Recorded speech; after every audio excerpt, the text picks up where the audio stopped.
such thing as being a fool for the world and the devil.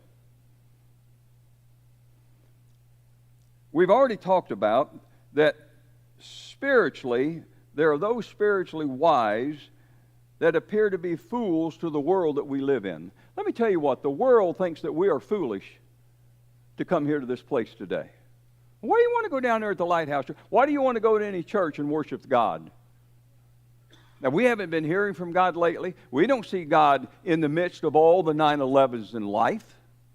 We're not seeing that. We're not experiencing that. We're not hearing from God. He's not answering my prayers. As a matter of fact, my life is an absolute mess. It's a mess. And I don't know how to make wise decisions. I haven't been doing it. I don't even know what direction to go in. I have no focus in life whatsoever. That's the natural man.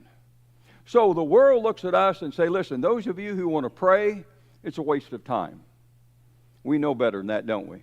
Those of you who want to read this book called the Bible, it's a waste of time. We know better than that, don't we, as Christians? It's a waste of time to come to a place to church and worship God and pray and worship and praise as they lead us as we come to the throne of grace. That is absolutely a waste of time. You are fools to do that. You're wasting your time doing that. That's what the world thinks of us.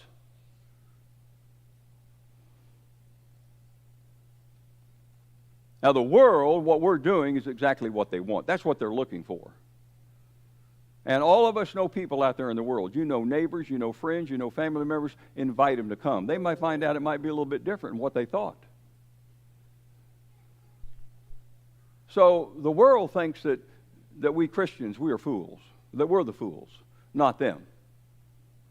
And then we talked about Noah. You remember the story of Noah. You read about it back in the very beginning of the Bible. It's nothing, most people know about the story of Noah.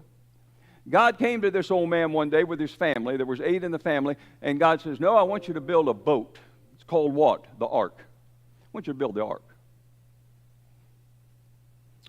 And Noah said, okay, I'll do it.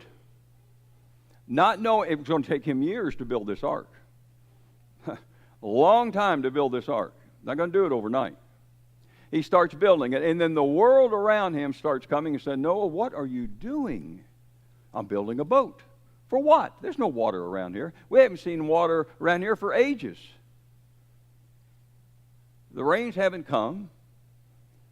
The ground is as dry as it can be, and you're building a boat. For what? You're a fool. You're wasting your time.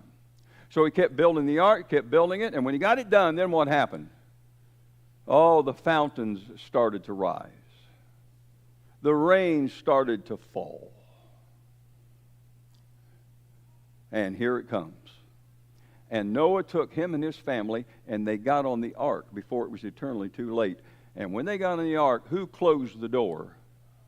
God closed it. God closed it. And then the world come running as the water started to rise, knocking on the door of the ark, said, let us in, or we shall perish. Who was the fool? Who is the fool back in Noah's day? Was it Noah and his family? No, it was the world around him. And listen, God wiped everybody off the face of the earth. But then God gave the world another chance. I was walking to church this morning, and a little shower started to come out, and I looked off into the western sky, and what did I see? What's it called? A rainbow. A beautiful rainbow. Now, people got a lot of thoughts what they got about what the rainbow. What is the significance? What is the sign of a rainbow? God's promise to this world that He would never flood it again. He would never do that. That's God's promise. Now, a lot of people want to use rainbow for a lot of other things and a lot of worldly things. But God says, listen, that's my promise to all of you. I will never bring another flood upon the face of the earth. I'll never do it again. But that boat was a type of, sacrifice. It was a place of rescue. It was a place of salvation for those who would come. So let me tell you what, 9/11 is coming for you. The flood is coming. And the question is, are you ready? And if he closes the door and it's eternally too late, then you will perish. So today's the day of salvation. Now's the time for you to come to the Lord. Let me give you a couple of more things, and we're going to close out this series. Here it is. Moses seemed to be foolish when he gave up a palace and his riches. Moses one day walked out of a magnificent palace of Pharaoh in Egypt. Most of you know the story. And he said to his friends, I found God. Moses says, I found him. And I'm leaving all this mess. I'm going to go and I'm going to start living with the people of God. That's what I'm going to do. I'm choosing to do that.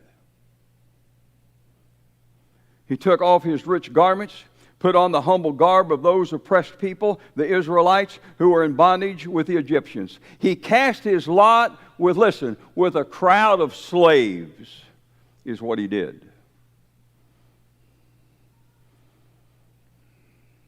His friend said, what a fool. You're a big fool. Moses, here you could have been the prime minister of Egypt, the most learned men in Egypt.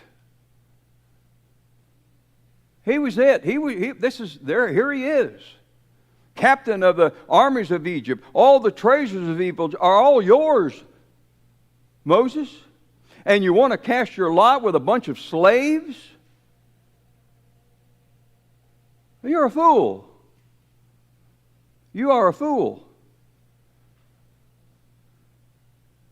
And that's what they called Moses.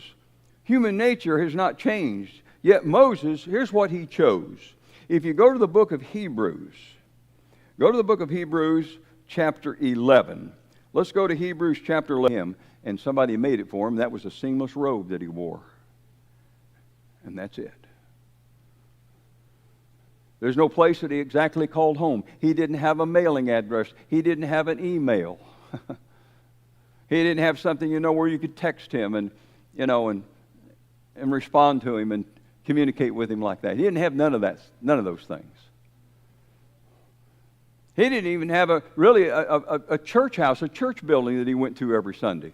His church was wherever he met with the people, whether it was on the street, on the mountaintop, on a mountainside, in somebody's home, in the temple, occasionally.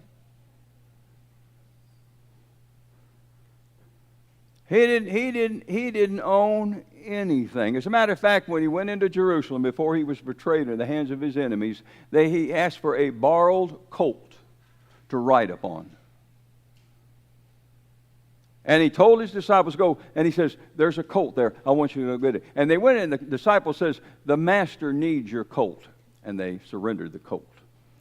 And he rode upon a colt as he went into Jerusalem in his last days. He didn't own nothing. And yet, the whole world is his. He created it for all of us, for our pleasure, and for our joy, and for our future, to have a happy life. Let me ask you something. The life that you're living right now, how's it going? How's it working out? How's your plan, your idea, how's it working out for you? If you'd be honest, most of us say, it's just not working out, preacher. This thing's not working. I've tried everything to try to satisfy and try to give me, some focus and some future in life. It's just not there. It's not working. When are you finally going to come to the conclusion that you need to surrender your life to God? And we sang the song just a while ago. What is it? I what? All. I do what? What's the word? Surrender. We don't need no more rededications. Just like I said.